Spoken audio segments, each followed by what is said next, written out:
How we are.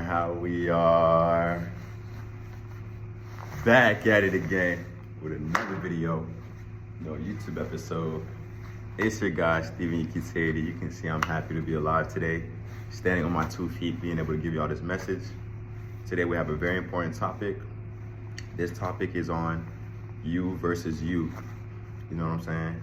Here's why you have to have this mindset of it being you versus you. I'm currently reading a book dealing with habits, and it's just reminding me on constant things that we need to do in our lives that deals with us battling different things we're dealing with, different insecurities we have, financial obligations we may have, our spiritual battles, our physical battles, and the list goes on and on. You know what I'm saying? And when you don't take time to internally realize what you need to fix, what you need to help yourself do to be a better version of yourself, that's when you start to, not be able to gain the things that you want to gain in this world. You know what I'm saying? For example, if you know you need to fix the way, how you love yourself, that's going to portray on how you show love to other people. You know what I'm saying? Because if you don't love yourself, like I always mention, you're not going to love somebody else. You're not going to love the next brother. You're not going to love the next sister and next family, friends, things of that nature. The list goes on. And, and if you don't fix this eternally, you'll never be happy with your own self.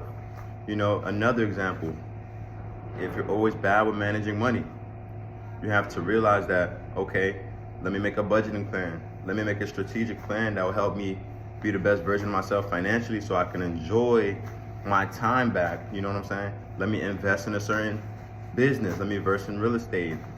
All these things, whatever you want to do so you can get your time back and manage your money correctly. You know what I'm saying? And it's always you versus you, because when you're looking at somebody else's plate and your plate is not rightly organized and fixed, you know what I'm saying? It's going to cause a disaster, you know what I'm saying? Because you're worried about something else that doesn't have to do with you, you know what I'm saying? And not saying to be selfish, not saying that nobody else matters. That's not what I'm saying. What I'm saying is you have to be in order to help fix somebody else's plate. You know what I'm saying? Like in the plane, for example, why do you think they always say, make sure you put your oxygen mask before you help the next person?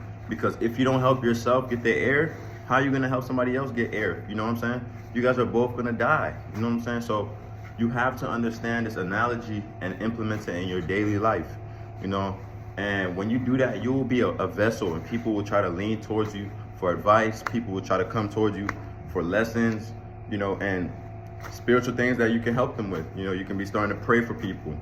You can start to, go evangelize and do all these things that, God put you on this earth to do and reach your goals, obviously, but you have to see it as you versus you in the mirror.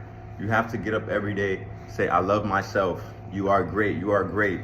I am an abundant vessel walking in this world trying to inspire everybody else. You know what I'm saying? Just subtle things like that every time you wake up, and it will build that confidence, because why do you have negative thoughts when on the opposite side of it are positive thoughts? You know what I'm saying? So these are the little things. I know it may be hard if you're starting out, but you must understand that it's a right way to do a lot of things. It's not always to think negative. For example, somebody is just cut you off on the road. Somebody's driving crazy. Somebody hasn't done anything to harm you, but they're just doing something recklessly, just driving, and just in your way. Instead of honking, understand, what if this person, shift your mindset. What if this person is going to the hospital to visit his mom? What if this person has to go somewhere else to get somewhere quickly? You never know what people are going through, so shift your mindset, you know what I'm saying? How you doing, brother? So you gotta understand that, man. Never assume something negative all the time just because something happens to you. You never know what can be going on, And once you shift that mindset, you will begin to understand, okay, this is how life works. This is how blessings happen, because I'm taking the negative energy, which I could have portrayed, and switching into a positive energy and giving out positivity and making that light reflect off you and help people be that limelight that you are. You know what I'm saying? So never get negative even though things are not going right in your life, because it's always you versus you, and you can always change that. You can always change the narrative in your life, because you are ultimately the author of your life, with God directing you and God's guidance upon your life, you know. And people will be like, okay, but Steve, if I'm the author of my life and God is guiding me, why haven't good things happened to me? Well, like I've been saying, God gives you free will, you know. This is not a religion where you have to pray several times a day. You have to do certain things just to please. No. Yes, we have to please God through our actions and how we do things, but we're not obligated to. You know why? Because Jesus, his son, came down here and died for our sins. You know what I'm saying? So we're obligated to give that back to him by worship, by prayer, fasting, things of that nature. And with you versus you, you do these steps. Even though you fall short, you will make it, because you're doing the steps that are inherited in you to do. So never look at somebody else and speak bad about them, speak negative about them, because ultimately you're speaking that to yourself. You know what I'm saying? And life and death are in the power of the tongue. You got to know that, bro. You got to know that. Psalm chapter 18, verse 21. Death and life are in the power of the tongue, and those who love it eats its fruits. It's a real powerful message. You wake up, man, I have to go to work today. Man, I don't want to go see my baby mama because she's not going to want me to get my kids. Man, I don't want to get up today. Instead of having that mindset, do this. Man, I get to go to work. Man, I get to go see my kids. Man, I get to go get everything I want. Man, I get to go do this. And then when you have that mindset, you'll start to see life in a different manner. You know, you will start to believe more. You'll start to achieve more. And ultimately, you will get what you want and what your heart desires. Of course, if it's a positive thing to impact the world or to help your family and loved ones. You know what I'm saying? Also, you versus you. I'm beginning to write a book on this. You know what I'm saying? Stay tuned for this book to come out mid-2025 on you versus you. Me, author Stephen VT80, and I'm gonna drop some gems in there on how you can deal with, you know, self, how you can deal with, you know, mental situations that you're going through. And once you battle those mental issues, everything else in the physical realm becomes a non-challenge, because, you know, I'm a professional athlete, so it's 90% mental and 10% game. You know what I'm saying? To get business in this professional deal, it's a really crucial game. You know what I'm saying?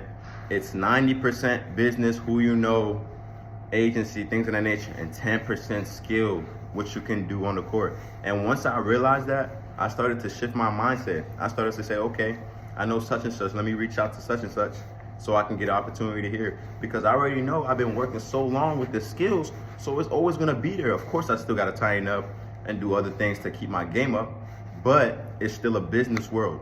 Why do you see NBA deals so big, so maximized? Because everybody's getting a cut of that player's paycheck.